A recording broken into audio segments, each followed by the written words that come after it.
لازم ہے کہ مومن اللہ سبحانہ و تعالیٰ پر توکل کریں، یعنی اپنے دینی معاملات میں بھی اور دنیاوی معاملات میں بھی۔ اور توکل کا مطلب ہے اسباب اختیار کر کے نتیجہ اللہ سبحانہ و تعالیٰ پر چھوڑنا، اور اللہ تعالیٰ پر مضبوط توکل ایمان کی نشانی ہے، یہ دل کی عبادت ہے۔ توکل کرنے والے کی سچائی یہ ہے کہ وہ اللہ تعالیٰ پر توکل کرے اور انسانوں میں سے کسی سے طمع نہ رکھے کہ وہ اس کے لیے کچھ کریں گے۔ جب کوئی ایسا ہو جائے کہ اسے کسی انسان سے کوئی طمع نہ رہے تو اللہ تعالیٰ اس کو بے حساب رزق دے گا، وہی بندہ توکل کرنے والا ہے۔ اللہ سبحانہ و تعالیٰ توکل کرنے والوں کو خوشخبری دیتے ہیں، وہ ایسی جگہ سے رزق دے گا جہاں سے کسی نے گمان بھی نہ کیا ہو۔ اور توکل کرنے والوں کی بہت سی یادیں ہیں۔ اللہ سبحانہ و تعالیٰ نے ابراہیم علیہ السلام کے توکل کرنے پر کیسے انہیں بڑھاپے میں اولاد دی، کیسے وہ اپنی بیوی کو بے آب و گیاہ وادی میں چھوڑ آئے تھے، جن کے لیے مکہ کی چٹانوں اور مکہ کے پہاڑوں کو اللہ سبحانہ و تعالیٰ نے گواہ بنایا۔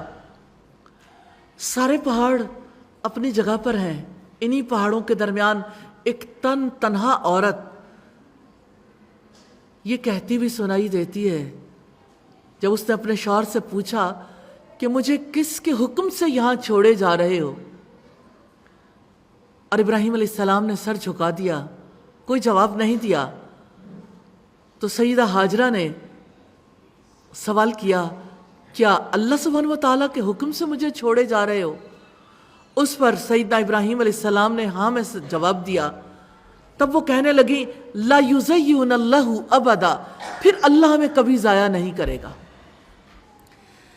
یہ توکل ہے، اللہ سبحانہ و تعالیٰ کی ذات پر بھروسہ ہے۔ کس وجہ سے انہوں نے کہا تھا؟ کیا سہولتوں کے ملنے پر؟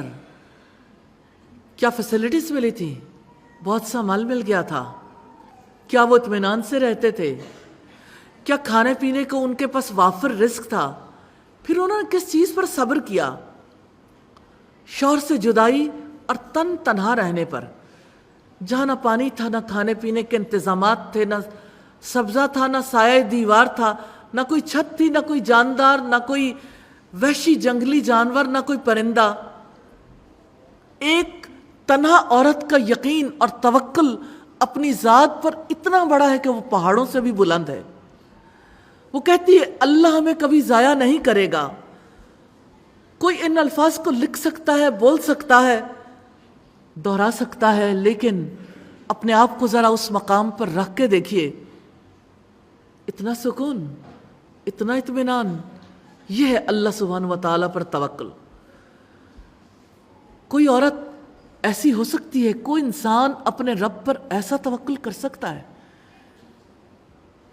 وہاں کوئی زیرو نہیں تھا، وہاں کی زمین کچھ نہیں اگاتی تھی، پانی بھی نہیں تھا۔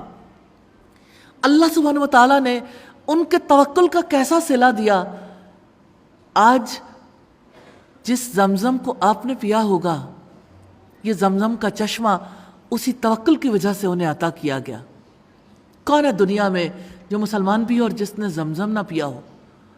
یہ توکل والی ماں کی نشانی ہے، اس کا تحفہ ہے۔ جس نے زمزم پیا ہے اسے توکل کو بھی اپنا لینا چاہیے۔ اللہ سبحانہ و تعالی ہمیں توفیق عطا فرما دیں۔